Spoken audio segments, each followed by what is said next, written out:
Oh, trying to get a big introduction there, Neil.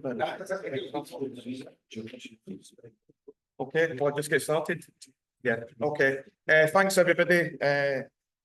My presentation is called Suspicious Minds, but you'll be pleased to know that there are no plans to sing any of the Suspicious Minds songs. So, thank you very much. Yeah, I thought that would be done well. So, you know, basically, you know, obviously Dealey Plaza UK. So I'm keeping with like a UK theme.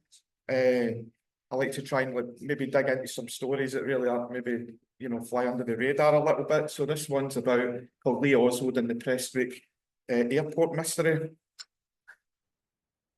Now the clicker's not working again. He's a mystery. Yeah, just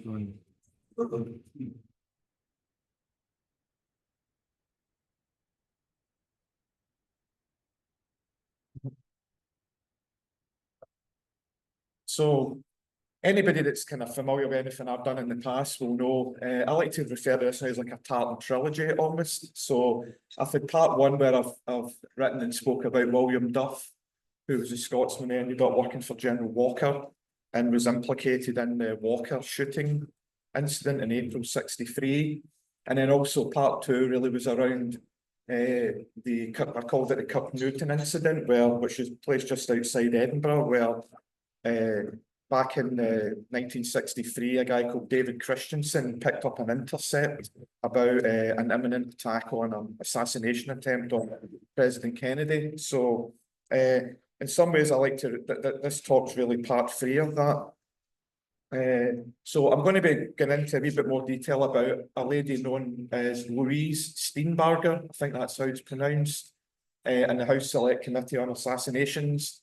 And did Louise Steenbarger talk with Lee Oswald on a flight to Prestwick Airport in Scotland in October 1959? Now, this actually was featured a little bit in a newspaper in Scotland called the Daily Record, and a reporter called Annie Brown wrote a story about it. And you can see the headline there, JFK assassin, no word alleged, unfortunately, in there, but stopped off at Prestwick Airport before defecting to the Soviet Union. Before I came down here, I did try and reach out to Annie Brown to have a word with her to see if I could get access to any of her research, but unfortunately I wasn't able to make contact with her, but I'll probably keep trying. So Louise Steenbarger, she was known as Lola, and before she married, her name was Louise Walker. So we can see a picture of her there. The picture on the left-hand side, it's taken in 1946 at Ball State University in Indiana. And I've just blown up the picture a little bit so you can see her a bit better there. She was a nurse and she was vice president of the faculty. And then she married her husband Morris in October 1949. She graduated from Ball State University the year before. The year before she married, which was 1948, with a nursing degree, and she worked in various hospitals, including in Chicago. Findagrave.com refers to her as a person who loved to read and was an avid fan of public radio. So that's just a little bit of background on. I'm just going to refer to her as Lola now throughout the presentation. Many of us will know that the House Select Committee on Assassinations was established in 1976 to look again at the assassinations of JFK and Martin Luther King, and they produced their final report in January 1979, concluding that there was a, quote, probable conspiracy in the JFK assassination. We're getting into the details of this particular story. We can just see like the kind of like the document information up there, which is around a statement that Lola gave to the House Select Committee of Assassinations during their investigation. And this is a statement here, basically. It was written up by an HSCA investigator called Cyril Brady, who spoke with Lola on the telephone. And basically the best way to kind of tell her story is just to read from the slide. So I'm just going to have a look in. So pursuant to Cliff Fenton's request, I called Mrs. Steenbarger because she contacted the committee to give information. Mrs. Steenbarger related the following. In mid-October 1959, her husband, Maurice Steenbarger, was stationed with the Air Force in Salzburg, France. Her husband was a civilian auditor with the Auditor General. At that time, she left her home in Marion, Indiana, with her 8-year-old son, David, to join her husband in France. Her travel was arranged through the military and she was issued travel orders. She left from Bunker Hill Base, now called Grissom, in Indiana, and flew to McGuire Air Force Base in New Jersey. McGuire was the point of departure for military transports. The flights were called MATs. On the airplane, her son sat in the middle, in the window seat, and she sat in the middle. The man sitting in the aisle seat said his name was Lee Oswald. She doesn't remember him using a middle name. He seemed tense and didn't say much. He gripped the arms of the seat so tightly that his knuckles were white. She thought he was merely afraid of flying. He was quite taciturn and actually seemed hostile when she tried to talk to him. The young man relaxed after he had a meal. He seemed to her like he had a lot of pent-up emotion. He said he had served in Japan and the Philippines. He was wearing a Marine Corps uniform. He said he had fallen in love with a Japanese girl and had been imprisoned in either Japan or the Philippines because he wanted to marry her. He said he was being shipped to Germany by the military. The departure had been so hastily arranged that he had not even been able to see his mother. Mrs. Steenbarger described the man as having light sand hair, light eyes with sharpshooter medals on his uniform, a nameplate saying Lee Oswald and a slight southern accent. He said his father was named Robert E. Lee Oswald. He talked about putting down the American system. He said he was being shipped to Germany because they needed him right away and that he had a skill he could use there, but she doesn't recall if he specified what skill. The plane landed at Prestwick in Scotland. Mrs. Steenbarger and her son deplaned to use the restroom. Oswald said he was ill. He stood at a distance and seemed to be watching her coldly and suspiciously. After that, he didn't speak to her anymore. When he got back on the plane, the man named Oswald sat across the aisle from her and her son and a couple of rows up. Another man in nice civilian clothes sat next to her. He let a cigarette dangle on the armrest, but appeared distracted and did not smoke it. There may have been other civilians on the plane, but she is not sure. The man named Oswald told her that he was still under surveillance from his trouble with the military police. The man sitting next to her after Oswald moved behaved so oddly that she wondered if he was in fact the person who was watching Oswald. The plane landed at either Rhine, Main or Frankfurt, and that was the last she saw of the man named Oswald. She did not notice how he left the airfield. Mrs. Steenbarger offered her travel arrangements and possibly a manifest of that flight could be gotten from the Air Force, and she provided the following vital statistics. So that's the statement. That's pretty much all we know about this so-called encounter that took place. Now, the problem obviously with that is that I'm going to go on and talk about the voyage of Lee Harvey Oswald. Is that the official story is that Oswald travelled to the Soviet Union by a completely different route at roughly the same time. So we know that Oswald was discharged from the Marines in early September 1959 to look after his mother. He then applied for a passport, saying he was in the export business and planning to attend Albert Schweitzer College in Switzerland. He stayed with his mother for a few days and then he went to New Orleans. When he got to New Orleans, on the 17th of September, he paid $220.75 for passage to Europe on the freighter, the SS Marion Lakes. And he received passenger receipt number 6418, purchased from travel consultants. I need to clarify this, but I think Clay Shaw had some, and yeah, I think that may have been at the trademark, so I don't know if there's any connection there. Anyhow, the Marion Likes left New Orleans at around 6:24 AM on the 20th of September 1959. It was originally scheduled to sail on the 18th of September, so it happens to be my birthday, and JD Tippett's incidentally. In addition to Oswald, there were, and the crew, there were 3 other passengers on board the liner, or the freighter. They were Billy Joe Lord, who was 18, George Bowman Church, 47, and his wife, Beaufort, and we'll touch on them a wee bit later.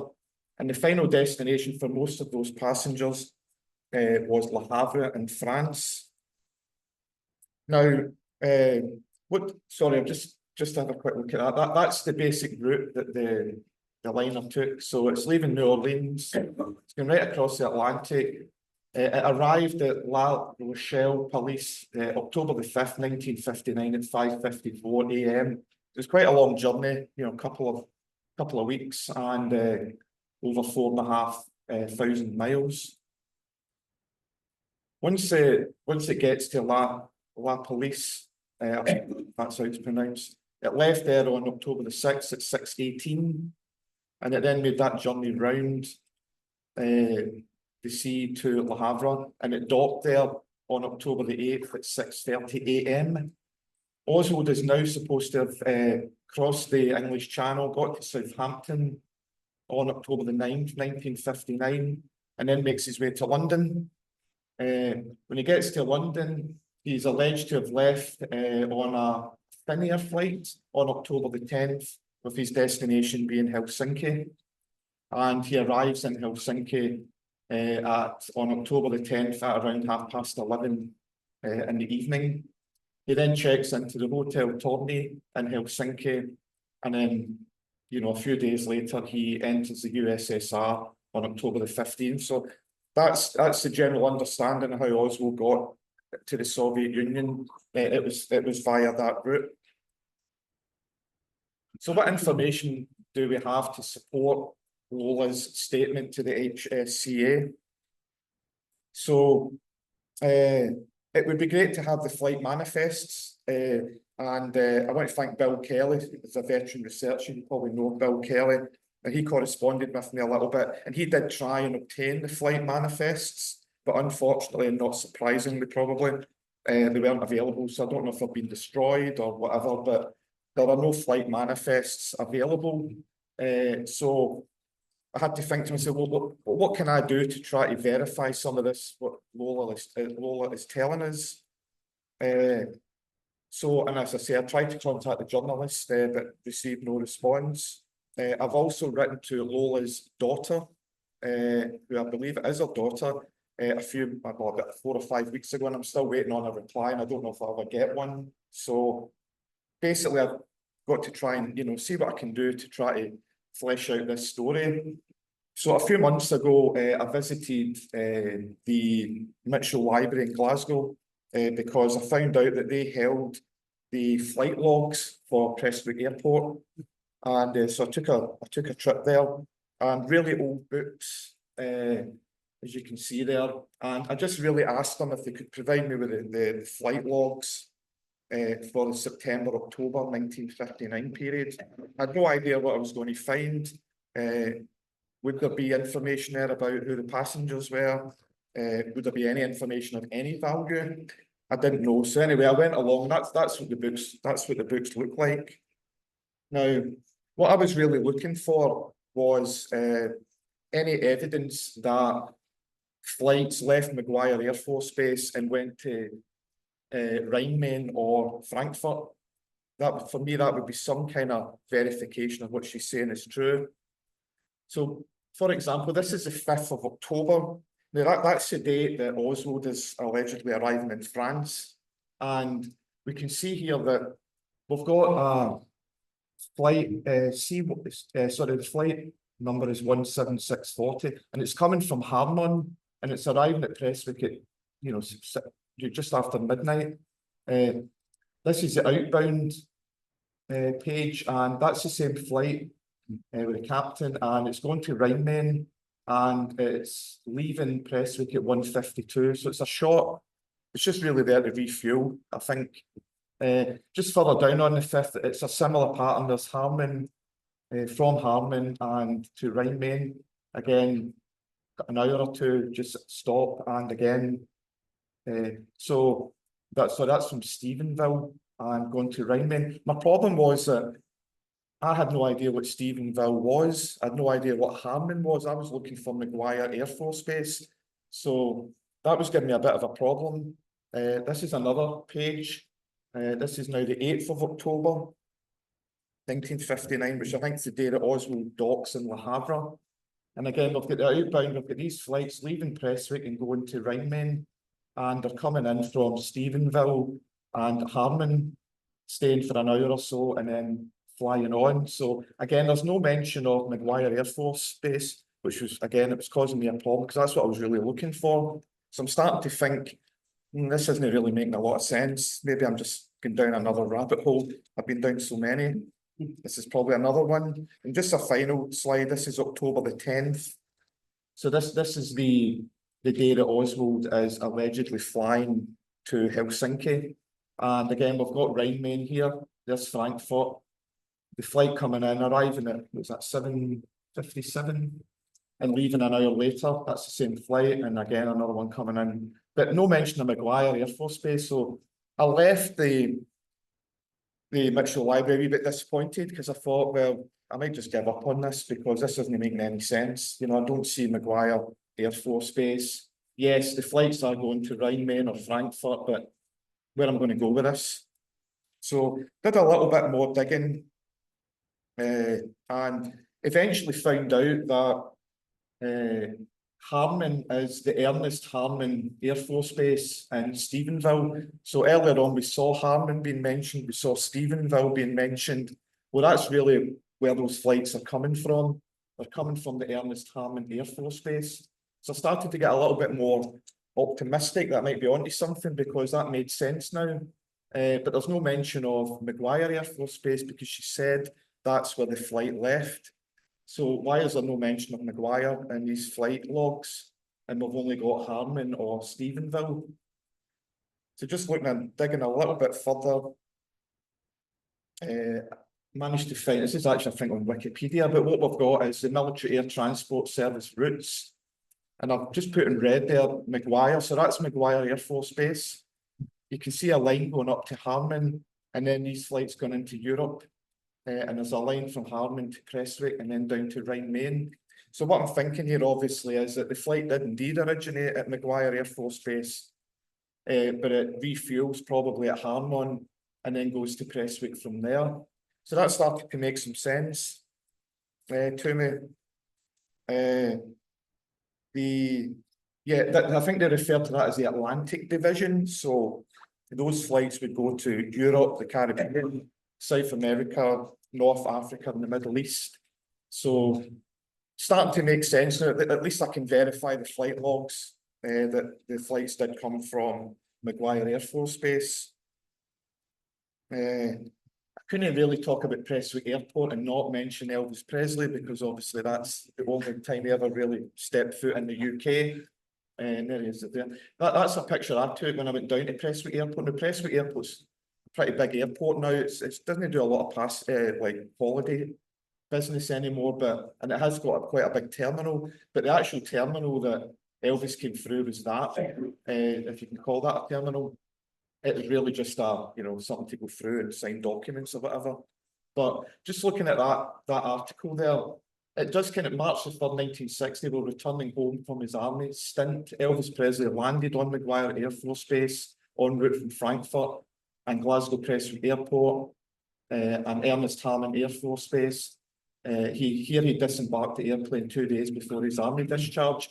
So that's like the route backwards that Lola took. So again, it's just some kind of confirmation that those flights did exist and they did, and what she's saying could potentially be true.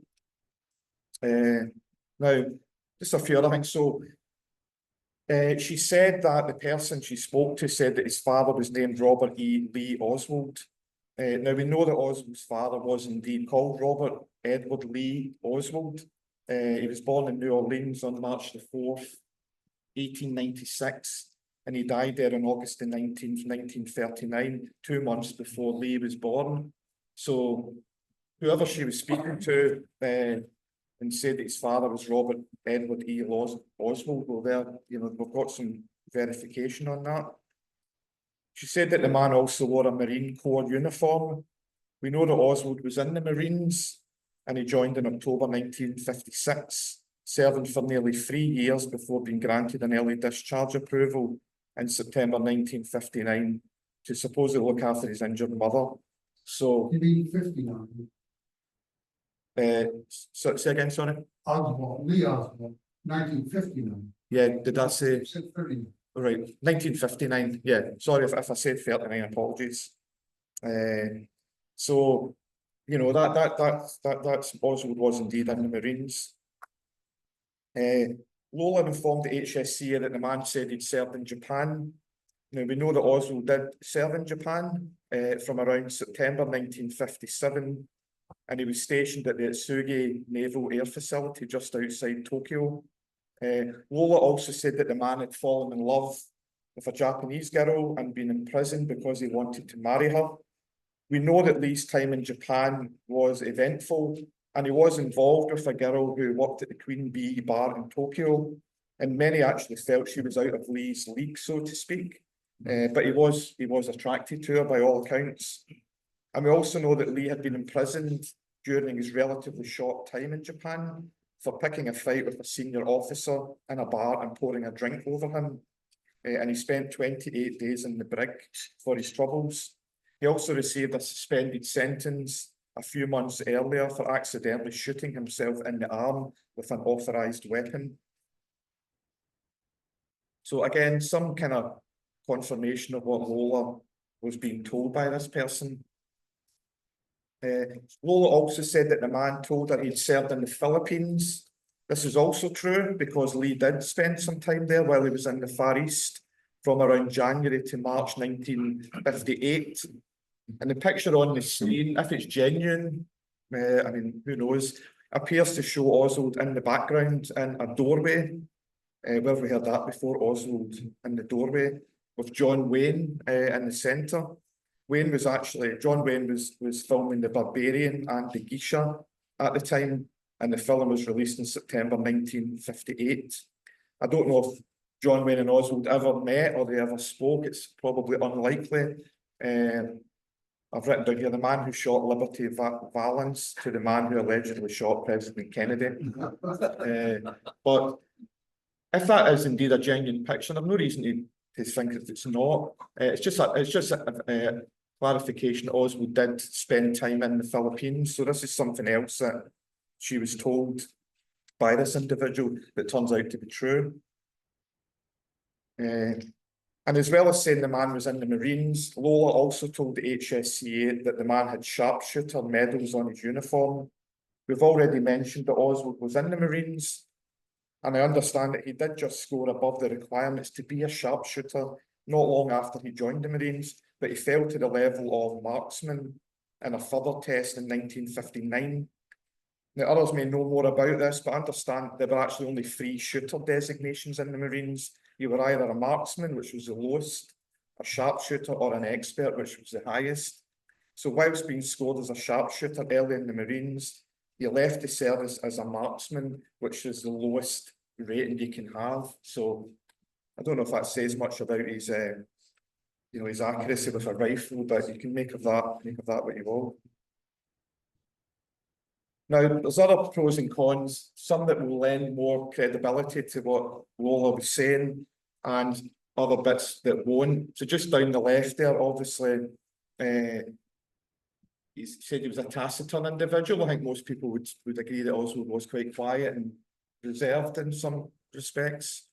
He had light sand hair. Oswald's hair was brown. He had light eyes. Oswald's eyes were blue. He had a slight southern accent because he was born in New Orleans. He talked about putting down the American system and still under surveillance. Now, you could argue that all of those points are true when you're talking about Lee Harvey Oswald. On the other side of it though, he said he was being shipped to Germany by the military, but I don't think Oswald ever spent any time in Germany that I'm aware of. That he had a skill they could use. That skill was never verified what that was, why he was being shipped there, what the skill was. She said that he was wearing a Marine's uniform, but he was actually discharged from the Marines, I think on September the 11th, 1959. So I don't know that he would be on a flight a month later wearing his Marine Corps uniform. So not so sure about that. Hastily arranged departure, and he was unable to see his mother. Well, we know that he did actually see his mother when he was discharged from the Marines, albeit only for a few days. And he was in prison because he wanted to marry a Japanese girl. And again, he was in prison, but it wasn't because he wanted to marry a Japanese girl. It was because he pulled a drink over a senior officer and wanted to fight him. So that's obviously not consistent with the Lee Oswald that we're aware of.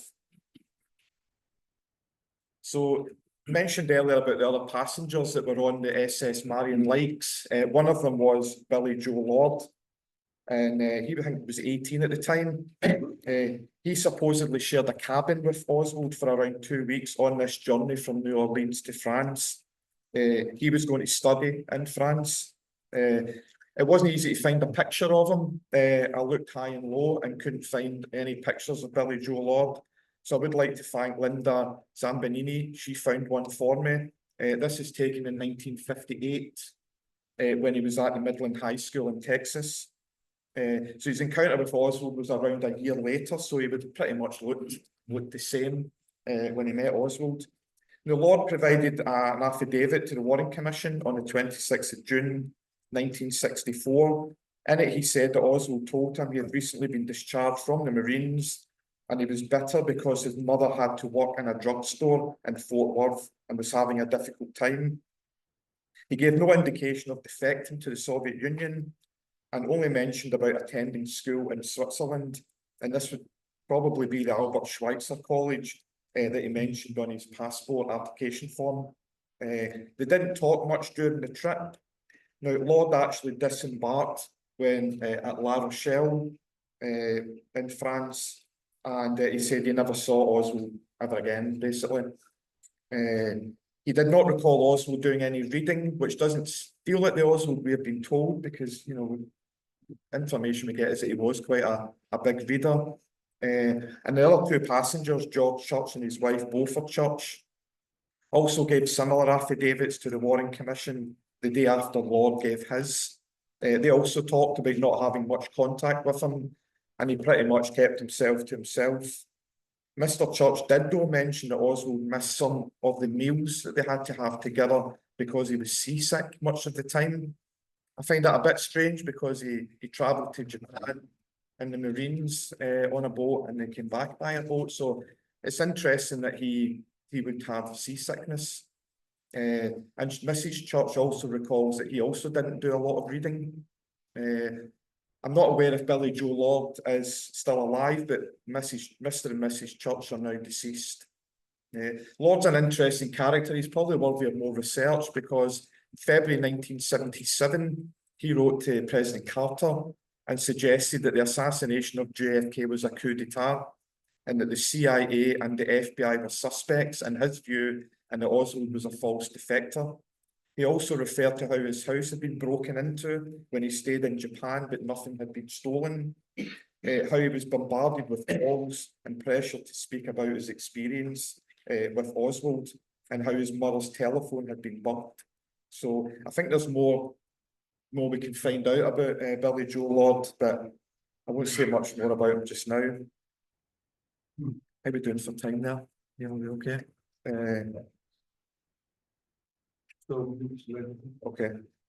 So corroborating Lord and Church's story and undermining what Lola told the HSCA would also be details that are on Oswald's passport. And we can see here that his passport is stamped as entering and leaving Le Havre on the 8th of October 1959. So we've got that up there. And we've also got the stamp saying that he left Le Havre on the 8th of October. We've also got a stamp on the passport, immigration officer at Southampton on the 9th of October, and the immigration embarked the 10th of October 1959 at London Airport. Now, presumably, he's going to Helsinki at this point when he's leaving London. But there is some dispute that he headed there directly. His name was not found on the arrival lists. The Finnish Secret Service, known as SUPO, they speculated that he may have arrived in Helsinki via alternative routes. They declassified their files last year, and they thought it was more likely that Oswald arrived in Helsinki via Stockholm, either by plane or by ferry. And the only flight from London to Helsinki on the 10th of October arrived at sort of 11:33 p.m. and he checked into the Hotel Torney less than an hour later. It's unlikely that he came directly from the United Kingdom. Flights from Stockholm to Helsinki landed at 12:25, 3 p.m. and 4:55 p.m. So is it more likely that Oswald, got to Helsinki via an alternative route, possibly via Stockholm? Just another mystery. Even FBI Director J. Edgar Hoover was concerned about Oswald and his movements and whether he was being impersonated. In June 1960, he wrote to the US State Department and said, quote, "Since there is a possibility that an impostor is using Oswald's birth certificate, any current information the Department of State may have concerning the subject will be appreciated." So at the very highest levels of law enforcement in America, there were concerns that while Oswald was in the Soviet Union, that he was being impersonated. Now, there's lots of books on this, but a couple of ones I just highlight is the JFK assassination chokeholds and obviously Harvey and Lee. There's a great chapter by Matt Crumpton in the JFK assassination chokeholds about Oswald being impersonated. We've got the story, Marvin Robinson and Roger Craig's story about seeing a man run down the grassy knoll, getting into a rambler. We've got the Ralph Yates story about picking up a hitchhiker near Beckley on the 20th of November, and he drove him to Elmwood Houston. The man said he had curtain rods on him, and he talked about how possible it would be to shoot the president. We've got the Dobbs House incident that happened on the 20th of November as well, where a waitress said she saw Oswald and Tippett in the restaurant, but Oswald should have been working in the Texas Steelbook Depository at the time. We've got Albert Bogard, who worked at the Lincoln Mercury showroom, and an Oswald lookalike test drove a car about 2 weeks before the assassination and said his name was Lee Oswald. Just a couple of other examples that you'll probably be aware of. Wayne January said there was an Oswald lookalike sitting in a passenger seat of a car at Redbird Airfield two days before the assassination. And Bernard Hare, who thought he saw Oswald being arrested in the alley at the back of the Texas Theatre when Oswald had been brought out the front. So does somebody have a question? Yeah, I'm only picking out a few, but there's loads in the chapter that it's worth obviously getting the book and having a look at that chapter. T.F. White thought he saw Oswald in a red 1961 Falcon in the parking lot of the El Chico restaurant about 90 minutes after the assassination and less than an hour after Tippett was shot. So that chapter just got loads of examples of Oswald being impersonated. And obviously the Armstrong book, that really goes into it in quite some detail. The only couple of incidents I want to bring out of that is Marita Lorenz, because I think there's more information in Harvey and Lee about Oswald being impersonated when we know he was in the Soviet Union. So we've got Marita Lorenz, and she was interviewed by the House Select Committee in 1978. She said that she first met Lee Oswald in late 1960 in a Miami safe house. She said she met him again at a training camp in the Everglades, and this was before the Bay of Pigs invasion. She testified that the same person she met at the safe house and at the Everglade camps was the same person that she met in Dallas, or when they drove allegedly from, I think, Florida to Dallas. That was the same person that she said she met in the Miami safe house in the Everglades. But Oswald's supposed to be in the Soviet Union. So what's going on there? And then in January 1961, again, Oswald is still in the Soviet Union. Two men visited the Bolton Ford dealership in New Orleans. They were interested in purchasing trucks, and they were asked to complete a bid for them. And the form had been signed, Friends of Democratic Cuba. One of the men said, "You better put my name on the card," and he identified himself as Lee Oswald. So there's other examples, and loads of them in Harvey and Lee, of an Oswald impostor when Oswald's supposed to be in the Soviet Union. So this is the last slide. Now, Lola died on August the 29th, 2008. And her son, David, who was on that flight with her when they spoke to Lee Oswald, he died, unfortunately, only about a couple of weeks after his mother died. He was quite young. I don't know how he died. You obviously suspect it's connected with his mother passing, but I don't know that for a fact. So unfortunately, you know, we can't go back and speak to them. But you know, at the moment, that's all I've got. You know, so my kind of conclusion is that the person that she spoke to was an imposter.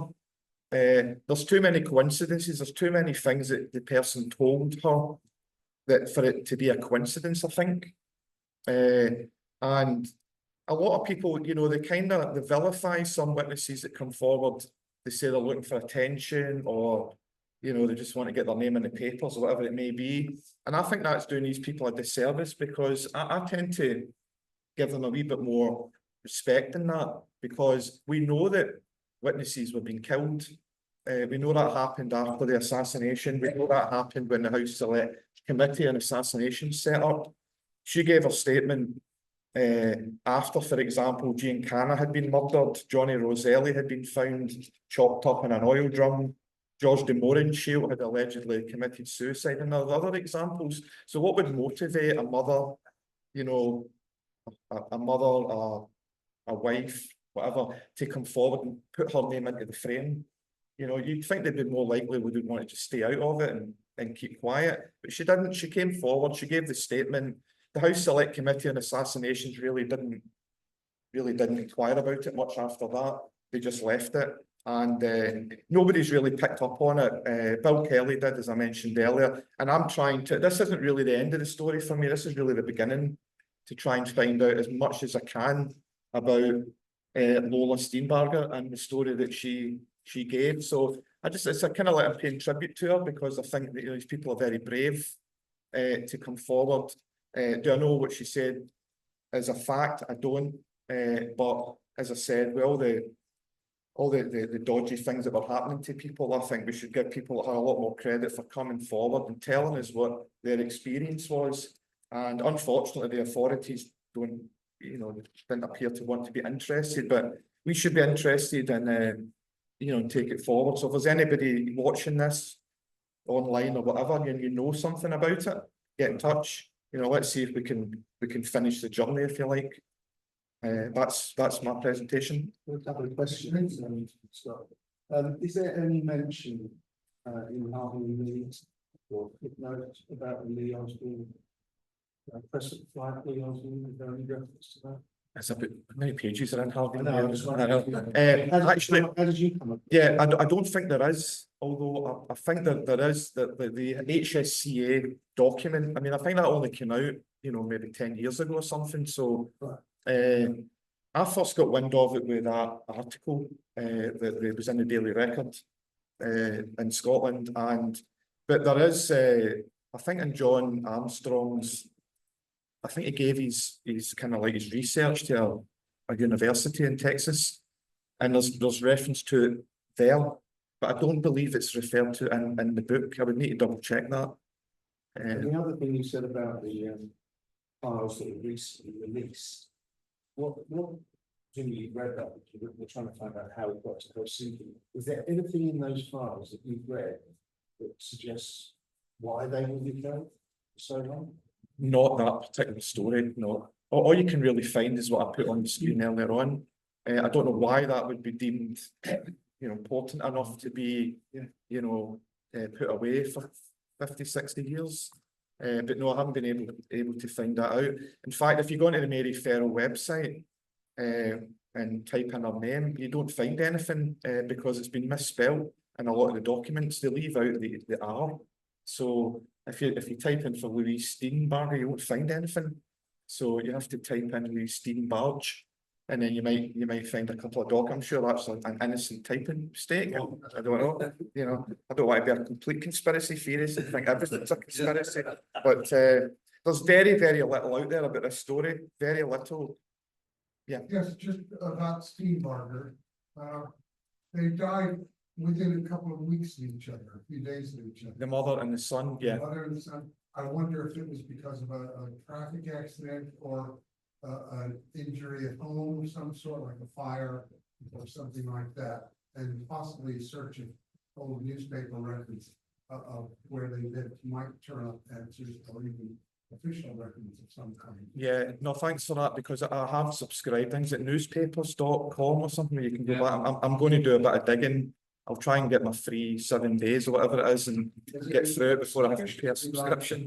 Like it might have been a motoring accident where he was driving and she was in the car, elderly. She was killed almost instantly. He passed away within a few days. Possibly. That's a theory. Yeah, yeah.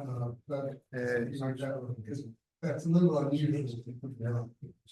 Yeah, it is. It certainly is. And I mean, as I said earlier on, I was provided with the name and address of Lola's daughter, and I have written to her. I've got a phone number if indeed it is her. I don't like cold calling people, so you know, I just decided I would write her an old-fashioned letter to find out if, you know, maybe a bit about how your mother passed, how your brother died, but more importantly about, did she ever mention this story to you? Did she tell the family?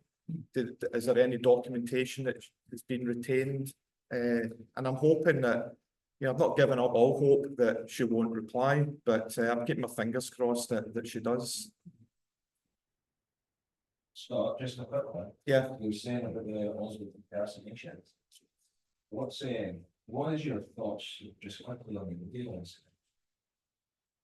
Yeah, was that really Oswald or was that an impostor? Yeah. I don't know. I mean, we could have a debate about that, whether, you know, I think it maybe was him, but I don't know. Sorry, that's a kind of non-answer really, but I've not really investigated the old diet. I know about it, but I haven't really dug in enough to know for certain whether it was him or it was an imposter. It could be another example of an Oswald imposter. There are loads of examples, and this is probably another one. And it's significant because at the time when this encounter happened, the Oswald that we're told about is in transit to the Soviet Union. So is this a breadcrumb to send us all down a dark alley, a blind alley, or is it, you know, it's hard to explain why that, you know, this story would come out the way it has. Well, I'm just thinking, we're saying that it seems to be at significant times as well, because when you talk audience where it's supposed to be in Mexico City. So it's again, it's like hallucinations. Obviously, you fitted in a lot of key events in a very young life, so there will be lots of events that coincide with things. But the fact that Hoover thought it was worth putting in a memo that some kind of impersonation was going on shows that there's something legitimate. Yeah.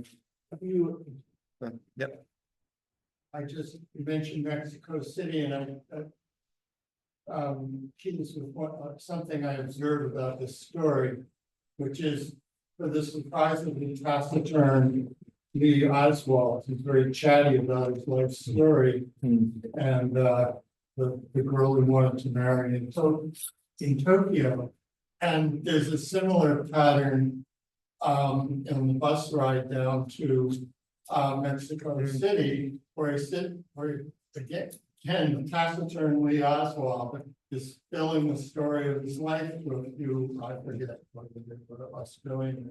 Yeah. Anyway, whereas English. And so just the pattern, I don't know again exactly what it means. Yeah. very similar pattern in each of these instances. Indeed. Can I just add those two samples that you just basically put forward?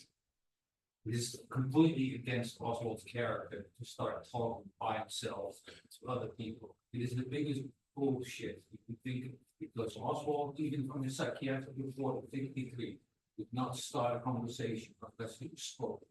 And that's the same pattern that repeated itself inside the Texas school. There's a loner and kept to himself unless you ask him a question. Then he was. That's the type of individual he was. Yeah. So to sit there and all of a sudden start fessing up during journey so ago, now that all belongs to Harriet and Lillian land. But I agree. Yes, that point about him being in Marine uniform, then you expressed doubt as to whether he'd be allowed to do that. Is there some way you can check that through official Marine things, whether a Marine who's been given a discharge? Yeah, there's a few. Yeah, I would like to check that and a few other things. I just wanted to get this together so I could, get it out there just now. But yes, there's loads of. Because exactly the fact that I'm thinking an impersonator would try to say, yeah, I'm a Marine, or I'm wear a uniform. Whereas Oswald wouldn't have done that if he was actually on his way anywhere in Europe. Yeah, and had a nameplate that said Lee Oswald. Yeah. In the case, and then he has the nameplate. Did he? Yeah, there was a nameplate on the uniform that said Lee Oswald. My father's name was Robert, and he said, yeah, to me, it's too much to be a coincidence. That's too much information. That sort of thing can stand out to anybody afterwards. Yeah. Being set up.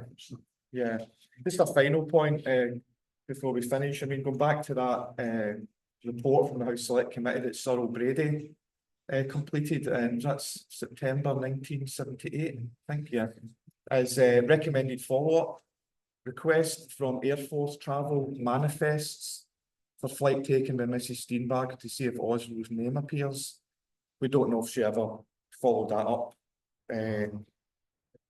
I think the Daily Record journalist reached out to Cyril Brady and actually, I believe, spoke to the person, and the reply was, I can't talk to you about any official, business I was on. So I would still like to try and reach, get a chat with that journalist.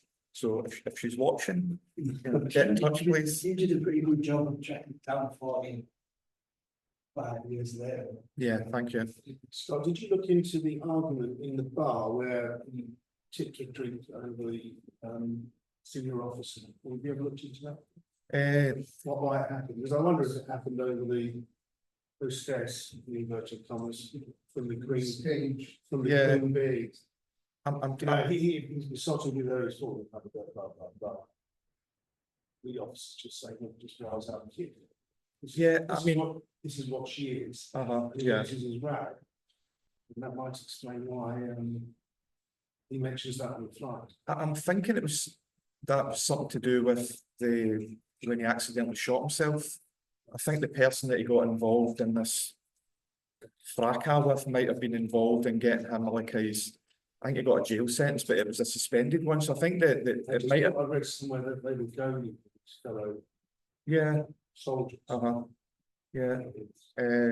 No, again, it's something else to look into. But I think it was the guy that he targeted was more because he was involved in his sentence around letting the gun go off accidentally or not accidentally. Who knows? Yes. Just on the theory of it being an impersonator, technically, this is 1959. So what's in your mind? What's the motivation purpose for impersonating at that time? I mean, it's speculation. Just that the Oswald was a false defector. I believe he was a false defector, and he's known to be travelling via a different route.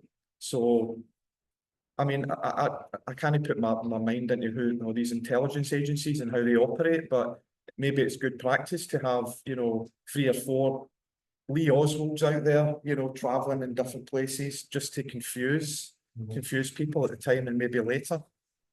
It's difficult to know. He was chosen to be the patron because of his background. It wasn't dealing with that. Yeah, yeah. So that's it. Thanks very much, everyone, for listening.